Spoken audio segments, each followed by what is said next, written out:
welcome everybody. I've met all of the attendees before, which is really nice. So it's a very friendly audience of committed people. So thank you to all of you who have joined us. I need to remember to look at the camera. Camera one, camera two, okay.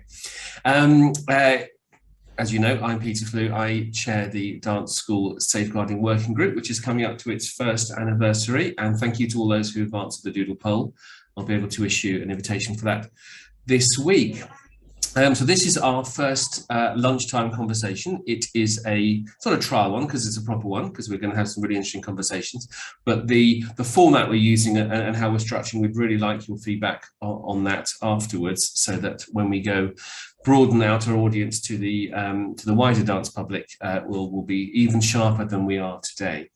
So it's in two sections, this lunchtime activity. We're going to have about 20 minutes where I'm going to be interviewing our two guests, and then we'll open up for the discussion. We're going to record the initial 20 minutes interview, but the subsequent discussion we won't record, because we can't predict what that's going to be, and so therefore it's probably safer, and you'll be in a safer space to have a conversation.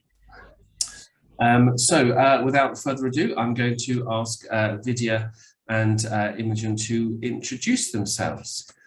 Vidya. Hello everyone, my name is Vidya Patel. I am a Birmingham-based dance artist, and my training background is in Kathak, so North Indian classical dance. But through the years, I've been collaborating with a range of choreographers in different styles and genres as well. So my practice is very much collaborative. And over the past year, I've been doing a lot of advocacy for diversity and equality in dance as well. So it's great to be here. Thank you for having me. Thank you. Imogen. Hi everybody, I'm Imogen Knight. I'm a dance teacher based in Cambridge, and I'm a trustee at the RAD together with Peter. So yeah, that's who I am, basically, just a grassroots teacher. Just. Thank you very much. So let's just think about the title of the conversation. So we're talking about culture, about creating a safe place in dance. So what does having a safeguarding culture mean to you in the context in which you teach or practice? Who wants to go first with that? Imogen, you're already on screen. I can kick off if you like. I'm not on mute. My primary workplace is obviously in my own dance school, and then also in schools, primary schools, mostly in and around Cambridge. And so that sort of safeguarding ethic, if you like, is partly legislative because it's a fact. That's what we interact with, certainly at the primary schools. But also for me within my own dance sphere, it's partly ethos in terms of why am I teaching dancing? I feel a lot of the time that I'm not just teaching the art and technique of ballet or tap or contemporary or whatever it is that I'm teaching that day. I feel that as a leisure school, which is fundamentally what we are teaching our little citizens of the world as they come in. And there are other things that we're teaching. We're teaching confidence, and we're teaching an ability to engage with the world in a positive way. We're making a creative and a safe space here, where people can be themselves. So when I say safe, I'm not just talking about from abuse. I'm talking about feeling safe to take risks with themselves and to explore themselves creatively. And perhaps people fall into a box at school or with their parents, whereas actually they've got some other feathers that they want to, explore, and they can do that in this space. And that was the great gift of my dance school. I always felt safe in my dance school to be myself. And my parents were not dancey people, and they didn't understand it. We didn't go to the theatre, and there was no conversation about that at home. So that was something that was a legacy from my growing up, and that's part of creating a safe space here. And so for me, a lot of that has had to come out of me. So it's something where when I engage with my colleagues and my students, I try to articulate that in as many ways as possible. And I try to be an example of how I want to be treated and how I want to treat other people. And I try to overcome the barriers or the assumptions that parents or colleagues or children may have about me as a teacher and this as a space. So I think the biggest thing I do to create a safe space is to, number one, think about what does safe mean in its widest way, and then how do I live that and speak it. And my vocabulary is dance-based, but it's also other stuff as well, because people bring me their stuff and then they dance it out. So an example last night was I had a young man who came into my class, and he was a bit like this, and he started by saying, "Miss Imogen, I'm a bit like this today." And I said, "Okay, can I help?" And he said, "Well, there's two things. The first thing is I was doing some partner work yesterday at school and I fell and I've got this massive bruise on my back." So we had a look at that and we discussed that. And then he said, "The second thing is that I was standing at the bus stop this morning and I watched a girl get run over by a truck. So my head's a bit all over the place." Okay, are you all right to be here? Do you want to be here? Do you want to dance?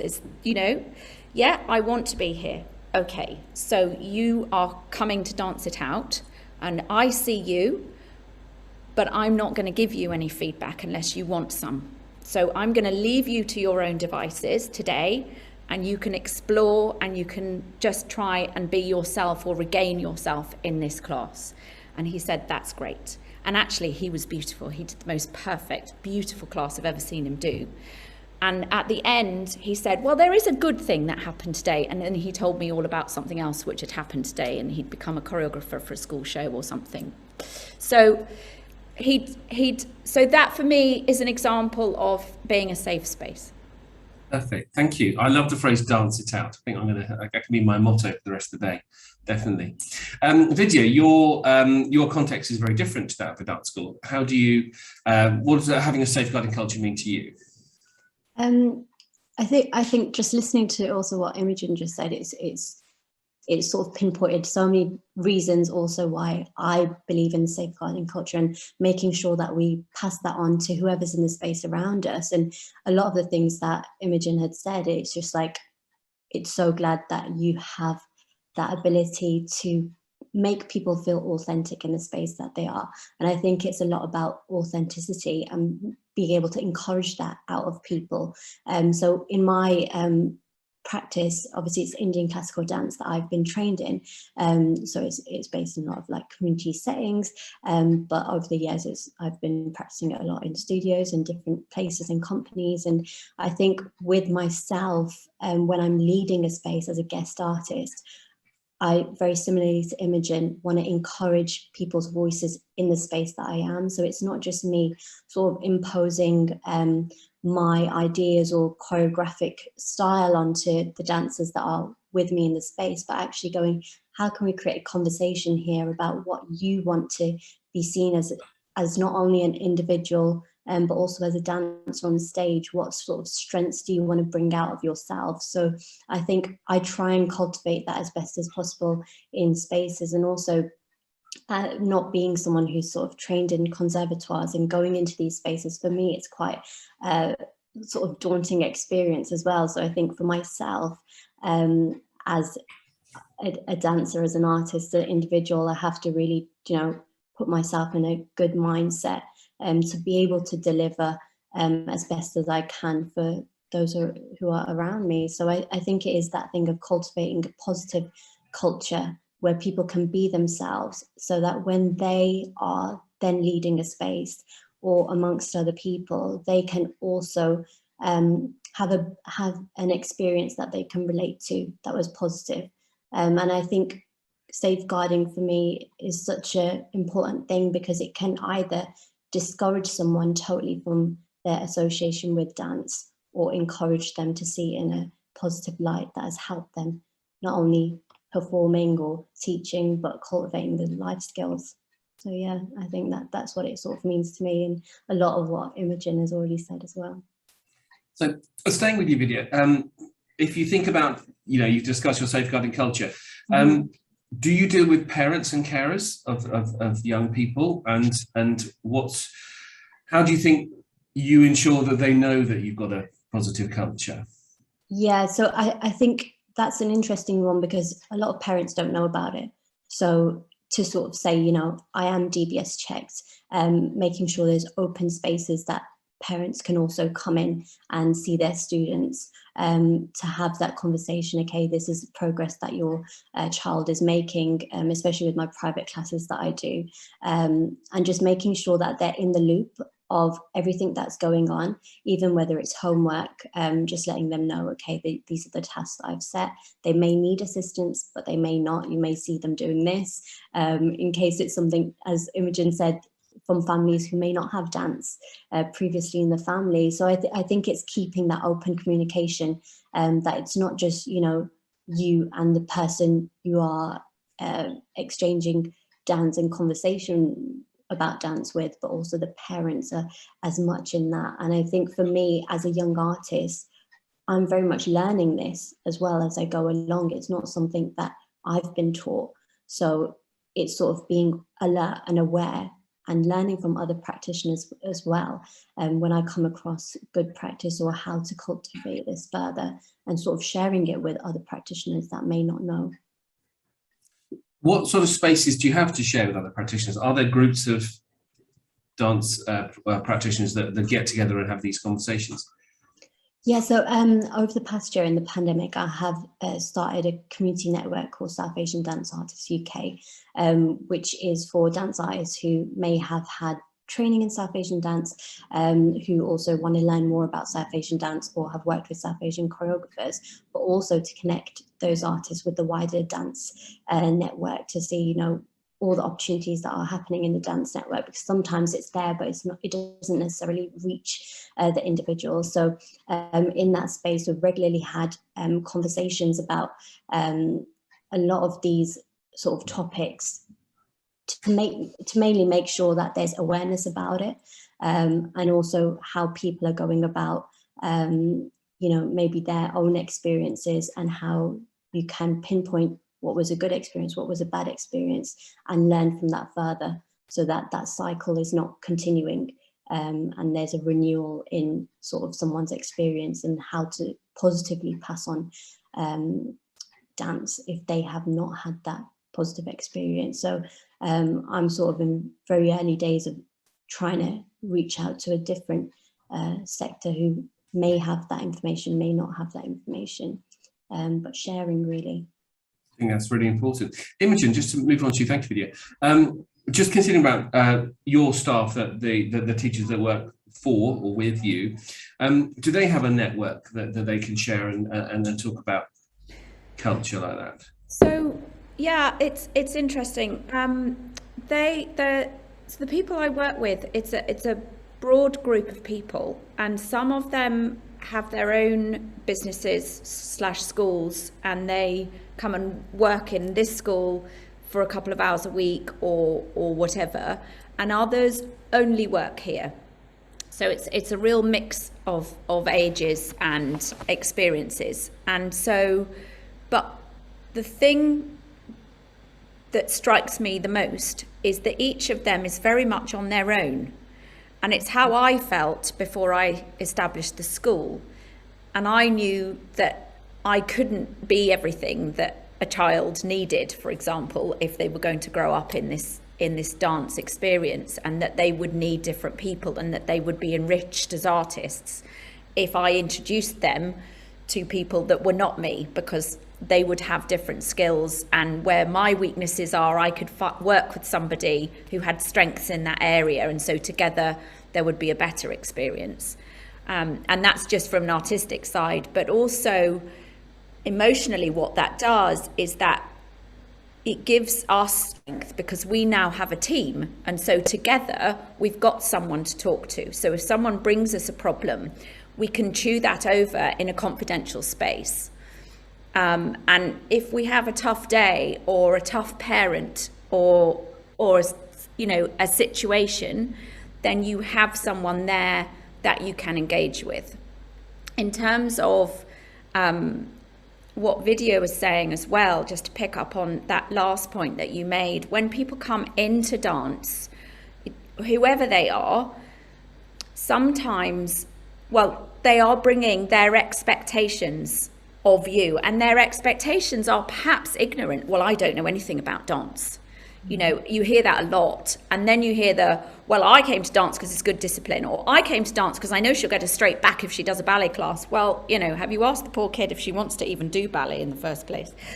So the situations walk to your door as a teacher, I think, and then it's up to you to just try to educate everybody through the medium of dance somehow, and to try to say, well, it doesn't have to be that. And I know ballet's got a bit of that reputation, but that doesn't have to be your experience or your engagement with it.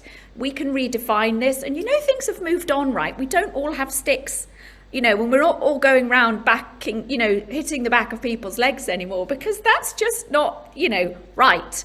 And you can bring people on, and you can say what's wrong. You can say, well, you know, when I was growing up, everyone sat at the front of the studio and they were all smoking away, and that's not allowed anymore because that's completely inappropriate, and we know that. So now we don't do it.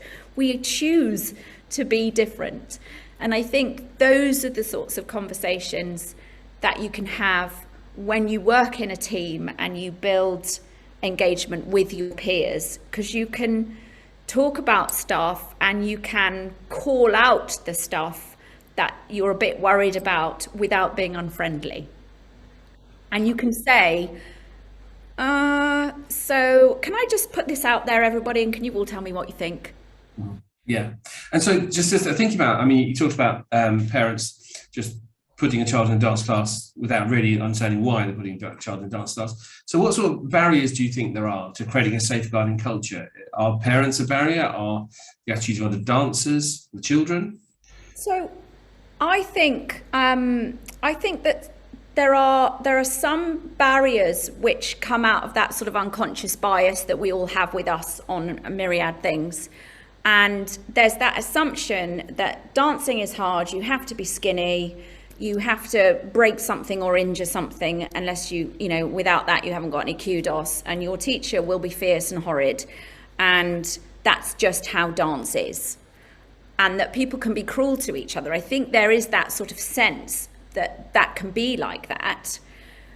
And there is also that other sense where, well, I just want her to have fun. She wants to dance, she loves dancing, I've seen her dancing at home, and so I want her to have some more skills and some underpinning of that, but I just want her to have fun. I don't care about exams, and every week's got to be a good week. So you've got a huge range of bias that's coming through. And I think that there are various things that you can do to take those barriers down. And one of them is articulating the message. You know, what is safe and appropriate dance? What is dance for leisure, dance for fun? Where do you take a child who's coming once a week, but who really does want to go through the exam process, but it is a hobby? You know, it's like, well, you need to up that because you need a polish and you need to prepare, etc., etc. But it doesn't mean I'm saying that you've got to be here every night, because if you don't, you know, blah. It's finding the individual journey and articulating that, and then giving as much information out appropriately over the journey. So we do have, at this school, we do have a safeguarding policy. It is on the internet, and I do refer to it, and it's referred to in the terms and conditions.